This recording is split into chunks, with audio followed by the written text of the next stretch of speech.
Vamos falar hoje de tendências de Consumer Engagement, um relatório que preparamos todos os anos na Llorente e Cuenca com a equipa internacional. E este ano temos o privilégio de contar com o Federico Isuani, que vem da nossa operação no México, é sócio fundador da Bezo, uma agência que acabámos de adquirir e juntar-se à Llorente e Cuenca para fazer aqui esta apresentação do Fede e da Bezo. A Bezo é a agência número 1 em eficiência no México, a quarta na Latam e a 14ª a nível global, não me enganei, pois não? Não, está perfeito, muito obrigado. E a verdade é que não podíamos juntar melhor pessoa a esta conversa, porque pela primeira vez as tendências de Consumer Engagement é algo que é-nos muito especial pela equipa a trabalhar, e este ano conseguimos juntar a área de Deep Digital Business para também nos ajudar um bocadinho a pôr e a selecionar estas tendências. Começámos com uma análise de 50, dessas 50, 19 foram sujeitas a esta nossa metodologia Trend Spotting que utilizámos para poder dizer quais estão mais relevantes, quais é que acabam por estar mais emergentes, e isso é algo que adicionámos de forma a que a fotografia seja mais clara, porque estas macro tendências ajudam-nos um bocadinho a tentar perceber como é que vai correr o ano, para onde é que nós podemos também aconselhar as marcas. Tu que estás há tantos anos a trabalhar muito de data-driven e que a Bezo é uma própria agência que junta a data-driven, o data com a criatividade, como é que vês, ou o que é que este melhoramento ou esta camada adicional de intelligence consegue trazer de valor acrescentado àquilo que já fazíamos? Claro. Antes que nada, muito obrigado pelo convite. Estou muito feliz de estar aqui e ser parte deste lançamento desse estúdio.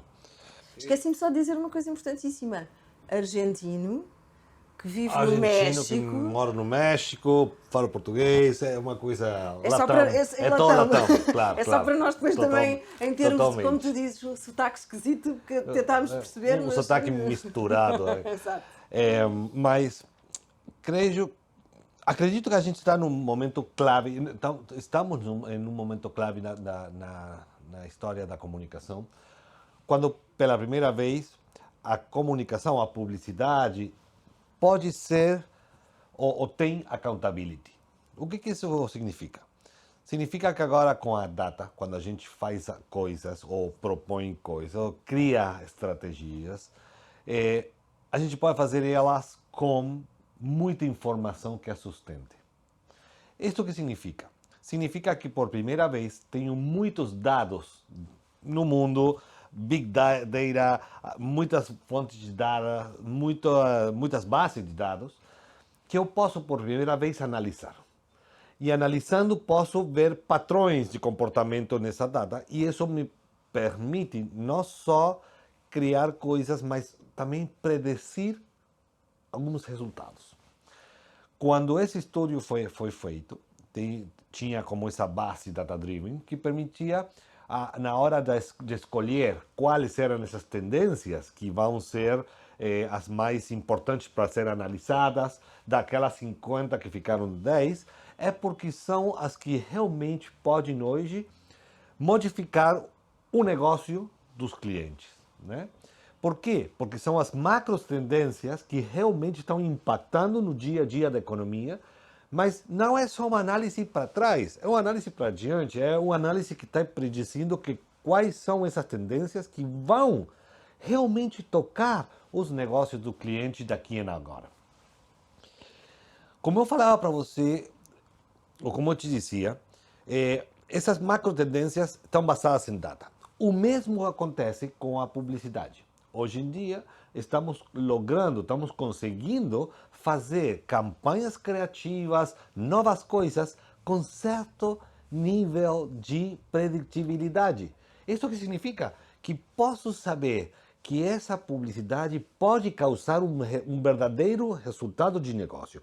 E se não está fazendo o que eu estava planejando, eu posso trocar ou mudar ele rapidamente para que possa ter outra dimensão e avançar. Isso é uma coisa única na comunicação e é uma coisa única desse estúdio.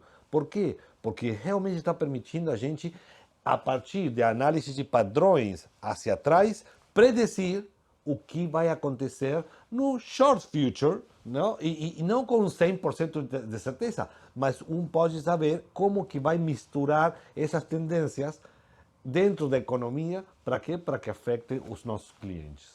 Isso é super interessante. Como sabes, eu também venho de uma experiência muito longa em publicidade.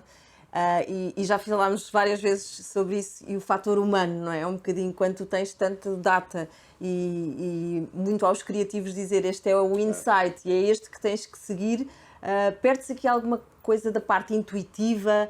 Achas que isto de alguma forma pode diminuir a parte criativa ou esse peso? Porque é algo que às vezes nos faz este question mark. Claro, a data não funciona sozinha. A data precisa interpretação. A data precisa esse fator de transformação em comunicação por parte das pessoas. A data pode predecir para onde, mas o como tem que ser feito por pessoas. Depois, em geral, e no novo modelo de data preditiva na publicidade, tem várias capas. Uma capa é, claro, o análise da data, mas a segunda e mais importante é essa interpretação.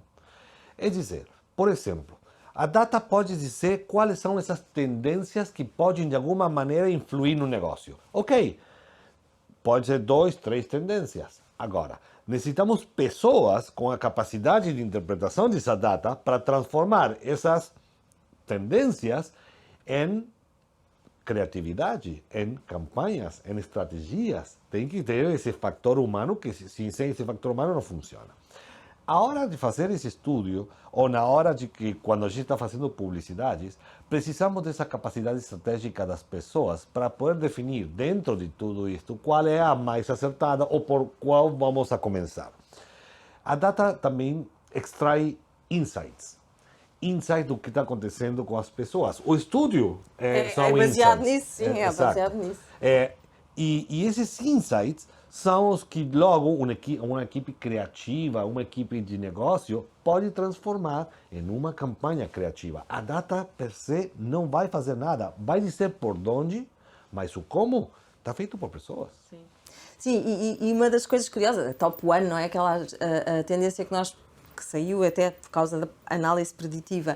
Em primeiro lugar foi a ideia da felicidade, made in felicidade, e é muito interessante este conceito. Nós vimos todos de um contexto, independentemente do canto do mundo onde estivemos, em que procuramos uma vida menos estressada, estamos todos a procurar escapes, e muito esta ideia de bem-estar, nem que seja a microfelicidade, porque sabemos que a felicidade é um conceito bastante abrangente. Tens assim algum, ou como é que tu vês isto no ponto de vista mais contexto, se calhar, mexicano, e que marcas conseguiram aproveitar ou estão já a caminhar nesta ideia de trabalhar esta microfelicidade com a indulgência, o pequeno prazer, caso até muitas vezes sem ser um guilty pleasure, não é? Claro. Sabe que eu tenho muito marcado num estúdio o ano passado, para fim de ano, para a época do Natal, quando a gente estava analisando para a Televisa, uma cadena de televisão muito importante no México, a estratégia para a campanha de Natal da Televisa, um dos conceitos que mais apareceram entre a gente, entre as pessoas, era: no 2021 eu tive que ser forte. No 2022, eu tenho que ser feliz. E era uma coisa que se repetia de muitas maneiras. Então, quando construímos uma mensagem de fim de ano, de Natal, a canção que os artistas iam cantar na televisão, a gente criou toda a letra da canção baseadas em insights que a gente foi tirando dos verbatins das redes sociais, dos comentários das entrevistas, etc. Mas uma coisa muito clara era: no 2020 e 2021, tive que ser forte por tudo o que estava acontecendo. Fiquei na minha casa, perdi talvez familiares, foi muito difícil estar com as restrições em todos os lugares. Agora, em 2022, tinha que ser feliz. Tenho tudo o que tenho direito. Tenho que ser feliz. Já fui forte, agora tenho que ser feliz. E é uma coisa que se repetiu muito e eu acho que vai impactar muito nas mensagens que... Não quer dizer que eu acho que vai impactar. Quer dizer que realmente o cliente, a marca, a organização que fale algo este ano tem que falar de felicidade. Claro, estamos colocados num conceito, num momento muito especial para muitas partes do mundo, Claro. ok?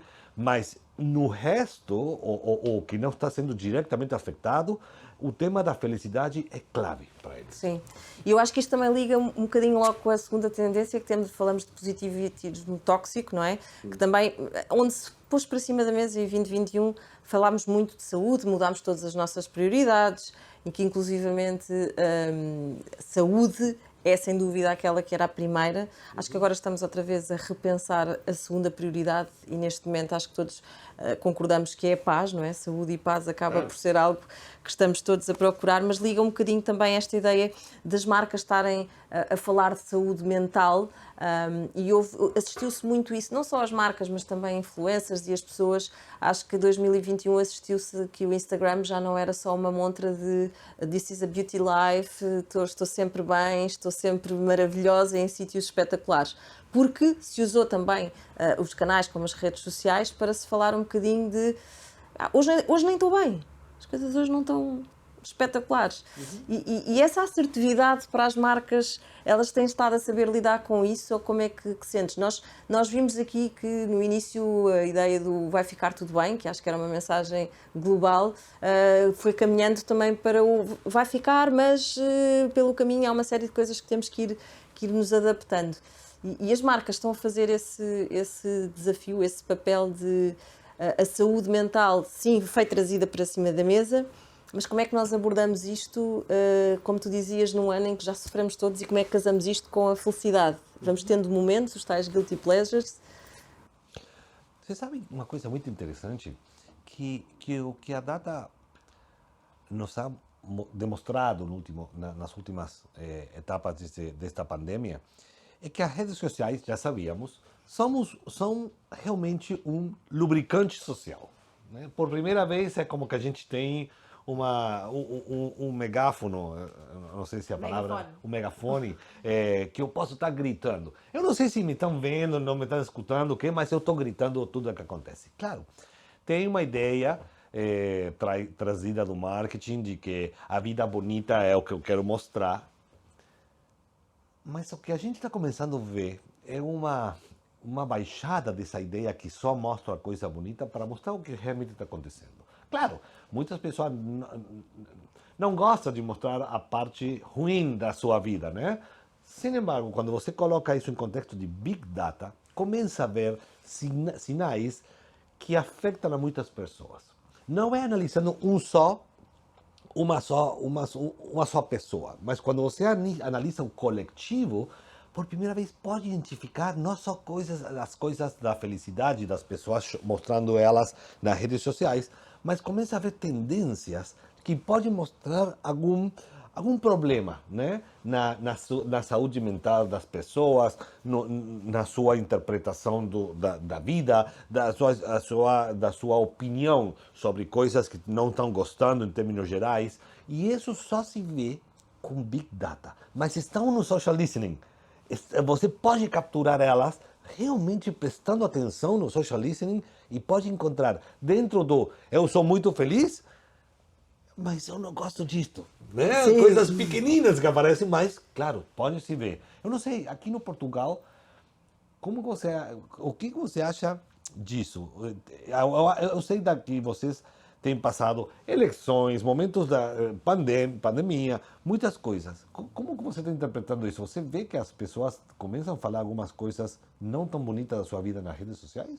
Sim, eu acho que até começou mais com um movimento de alguns influencers, daqueles que estava sempre tudo bem e começaram a assumir de alguma forma, foram criados muitos podcasts, alguns patrocinados pelas marcas, precisamente com essa convicção de que às vezes não está tudo bem e faz parte, não preciso temos que ter cuidado com o sad fishing, porque há pessoas que vão para as redes sociais procurar um bocadinho aquele apoio emocional, não é? E isso acho que as marcas também abriram a porta a partir do momento em que criaram espaços, e Espanha também tem um exemplo muito claro no relatório, que eles até chamam quase um tempo de um podcast para fazer a choradeira, quase um bocadinho poder partilhar aqui alguns pain points.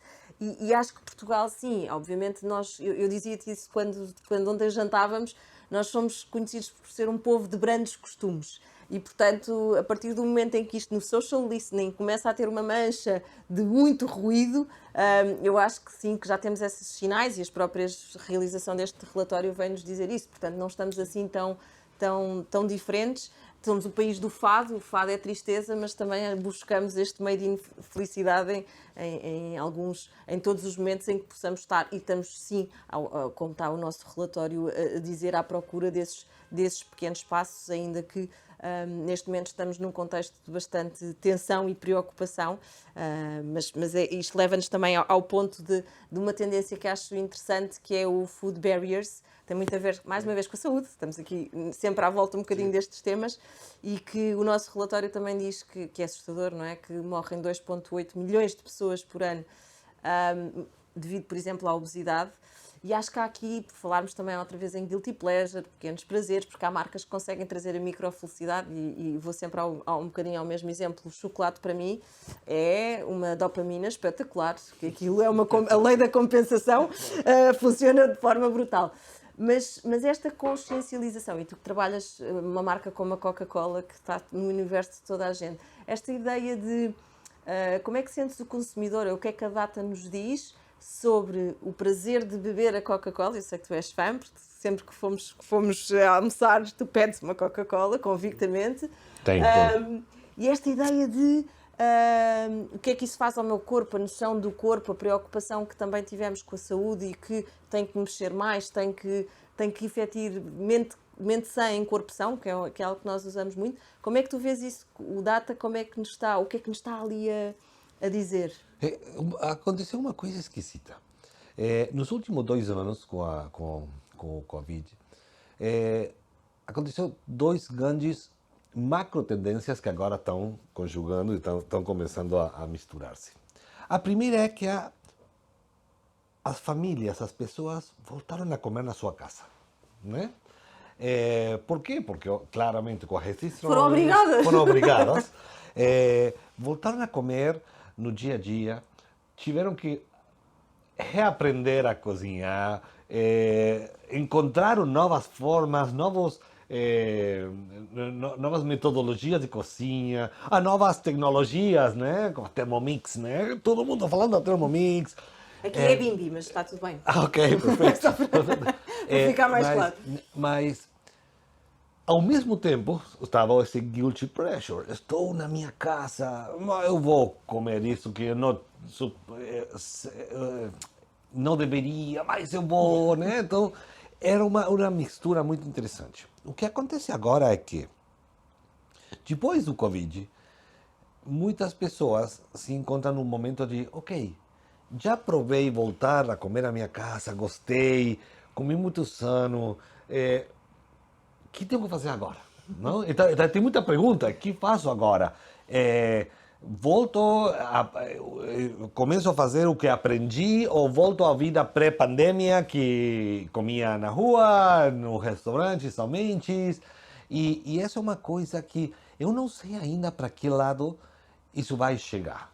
Mas posso te dizer que nesse momento a preocupação das mamães com seus filhos, com toda a família, sobre o que a gente está comendo, hacia onde quero a alimentação da minha família, é uma coisa que que está na mente dos tomadores de decisão nas casas de uma maneira inédita.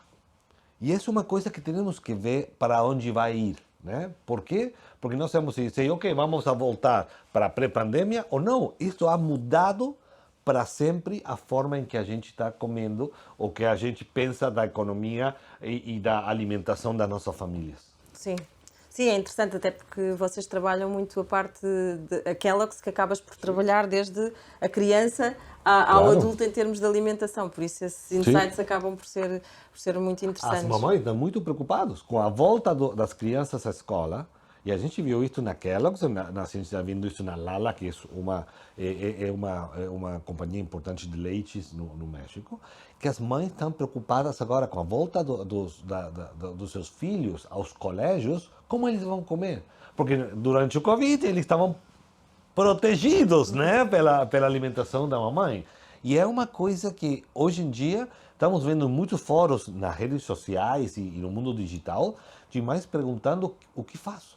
O que tenho que fazer agora? Sim, aqui em Portugal as escolas inclusivamente mudaram, já não há aquelas vending machines de comida com mais açúcares, aqueles snacks rápidos, e inclusivamente há essa regra que as crianças também estão a sentir na pele, e na verdade também aquilo que os data nos diz é que se elas tiverem a ver opções que são só saudáveis, acabam por escolher e sem ter esse problema. Agora, claro que se tiverem a fruta ao lado do chocolate, provavelmente o chocolate vai ser a primeira opção. E sabemos Somos isso. humanos. E outra coisa muito interessante que aconteceu no meio da pandemia, em México, que saiu a nova lei da etiqueta preta, né? Com excesso de caloria, excesso de... E chegou um momento que, claro, você ia ao supermercado e via, tudo que você via era tudo com etiqueta negra. Então, era uma forma de ser, ops, o que eu estive fazendo todo esse tempo, né? Então, eu acho que esse é um ponto muito importante que vai detonar muitas novas tendências e que, se eu estou no mundo de fazer alimentação, tenho que entender que isso está mudando fortemente. Sim, sem dúvida. Olha, também aqui nas tendências eu acho que já falámos um bocadinho sobre este do Boomers Go Digital, falámos muito, ainda ontem tivemos a falar das tendências também de Deep Digital Business. O que é que nós tivemos por acaso o ano passado, por acaso não, por causa da data, e tínhamos aqui, lançámos o Dia dos Avós em Portugal, é em julho. E nós fomos inspirados pela Dr. Baiard. Dr. Baiard é uma marca de repousados que nós, sempre que íamos à casa dos nossos avós, tínhamos Dr. Baiard, que tinha até uma ideia de são aqueles que são bons para a tosse. E um dos insights era que estávamos a chegar a julho e, portanto, íamos ter mais de 85% da população com mais de 65 anos vacinada. E nós fizemos uma campanha que até foi premiada, com base nesse insight, de conseguir, no Dia dos Avós, lançar a nível digital, onde também esta geração já está, e foi obrigada a estar pelo contexto pandémico, que podíamos personalizar uma mensagem aos nossos avós, que eram quem mais precisava de um abraço, porque acabaram por, muitos deles, estar sem ver os netos durante imenso tempo, e foi uma campanha muito emocional. Portanto, para nós foi super interessante, porque com base naquele insight criámos aquela campanha. A marca teve a maior das receptividades. No Instagram tem um look and feel super engagement e acabou por ser aquela sensação de sim, ainda bem que aquele data nos ajudou a conseguir construir algo muito emocional. E esta é uma das tendências que nós falamos nisso, inclusivamente achei curioso que este fim de semana no Expresso lançaram, o Expresso é o nosso meio com maior audiência, acaba por ter na revista quase mais de 10 páginas sobre, inclusivamente, falar de sexo aos 70 anos e que há apps de dates, inclusivamente, para este target. Como é que está, o que é que os dados nos dizem sobre isto?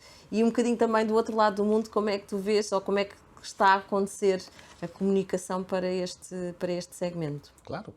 Uma coisa que eu acho que é uma das mudanças mais importantes que a gente teve com o Covid era que digital era para jovens. Até o 2019, 2020 era digital, era para os millennials, para os centennials. A preocupação era com os centennials, não? Como que eles vão consumir o digital? Então todas as estratégias estavam colocadas no centennial de como vamos compreender este mercado. Por quê? Porque a geração X estava, ok, sim, eles sabem, mas não são imigrantes digitais, não são nativos digitais. E os baby boomers, o que está falando? Que os baby boomers não, eles só escutam rádio e veem televisão. tudo isso mudou. E mudou fortemente. A pandemia, o Covid, forçou uma geração inteira a digitalizar-se, a se digitalizar de uma maneira obrigada, mas muito, muito surpreendida, muito alegremente surpreendida. Que quando os avós encontraram Zoom para falar com FaceTime, WhatsApp para falar com suas famílias, compraram por primeira vez online. Descobriram na Amazon, eles estavam felizes. De repente tinha a minha avó comprando na Amazon, né? Foi um câmbio e um choque para eles tão forte que, claro, agora a pandemia vai indo embora. Sem embargo, eles provaram no mundo digital. Sim, nós dizemos que eles passaram de info-excluídos a tecnodependentes, digital dependentes. E eles amaram a digitalização. Eles amam. Agora, eu não posso tirar a minha mãe do FaceTime. Eu não posso tirar do Zoom com suas amigas. Ainda por cima pedem apoio tecnológico, suporte tecnológico. Claro, agora estamos... Sim, mamãe, encende a televisão, por favor. Né? Mas o mundo, por exemplo, a Amazon falava para a gente que Amazon Music, Spotify, começaram a ser utilizadas por esses baby boomers que por primeira vez encontravam no seu fone algo mais que uma coisa para chamar por telefone e que realmente mudou sua vida. Muitas pessoas que de idade avançada que estavam na sua casa, sabiam que existia um mundo digital, mas dava medo para ele para utilizar. E agora descobriram que podem estar com seus amigos, procurando lembranças, escutando música, comprando, tudo desde da sua palma da sua mão. Ha sido muito poderoso para os baby boomers encontrar, obrigados pela pandemia, o mundo digital. E ha mudado para sempre ele. Então, para as marcas, por primeira vez, tem um novo segmento que eu achava que não ia se digitalizar para começar a comunicar. E ha sido incrível a recepção das marcas começando a falar a baby boomers nas redes sociais, no mundo digital, planeando estratégias de comunicação para eles, que era um segmento olvidado pela digitalização. Sim.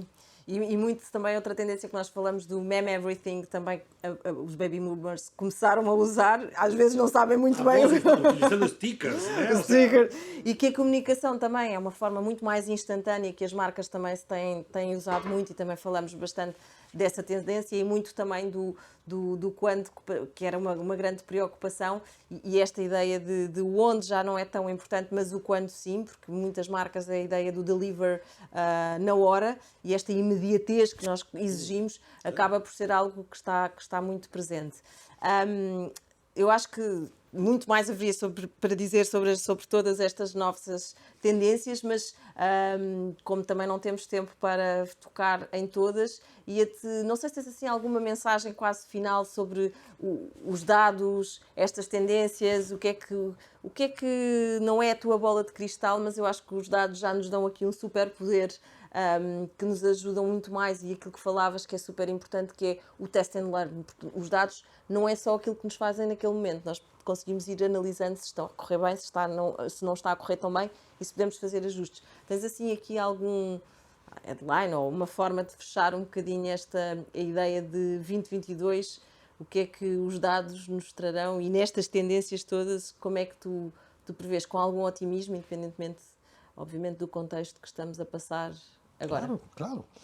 Você sabe que a comunicação, e dentro da comunicação, principalmente a publicidade, tinha uma forte crítica. E essa crítica era que estava basada no spray and pray. Eu tirava a comunicação e depois rezava, né, para que tudo desse certo. E isso claro, existia o planning, existia o research, mas na publicidade era essa ideia, né? Porque era muito difícil de comprovar a efetividade. Quanto realmente tinha mudado o negócio pela publicidade? Claro, podia falar de que tinha algumas coisas que podia mostrar que havia feito e que se provocava, ou que trocava, ou mudava, né, as vendas. Mas agora, com a data, por primeira vez, a accountabilidade, esse accountability que pode ter a publicidade, que pode mostrar que não é uma área de gasto, é uma área de revenue, é um canal de revenue. Por quê? Porque eu posso monitorear o que eu estou fazendo versus o que eu estou provocando. Isso que parece uma coisa bastante lógica hoje, é uma mudança fundamental na comunicação e na publicidade. E os dados foram os que han trazido, trouxeram essa informação nova, que me permite a mim, por primeira vez, saber o que está acontecendo, o que posso provocar e se eu estou provocando isso. E se não, o que devo fazer para optimizar rapidamente para provocar isso? E posso realmente ver a publicidade como uma área de revenue. Isso é uma coisa completamente disruptiva na nossa interpretação da comunicação e da publicidade. E isso é hoje. Sim. E sem dúvida nós temos esse privilégio cada vez estarmos mais próximos e inclusivamente trabalharmos em conjunto. Estamos mirando esse momento, estamos vivendo esse momento. Exatamente. Por isso, muito obrigada também por estares connosco. Já terminou? Adoramos a visita a Portugal, mas não terminou porque o relatório de tendências de Consumer Engagement está online e, portanto, há muito mais, há um to be continuous. Muito bem, muito bem. Da Llorente e Cuenca. E para nós então não terminou de certeza, porque está agora a começar muito comunicação data-driven de uma forma mais experiente do vosso lado e que nós estamos a beber também tudo isso. Obrigada, Fede. Obrigado a você. E Obrigado tem a sido você. um prazer ter-te cá. O prazer foi meu. Muito, muito obrigado.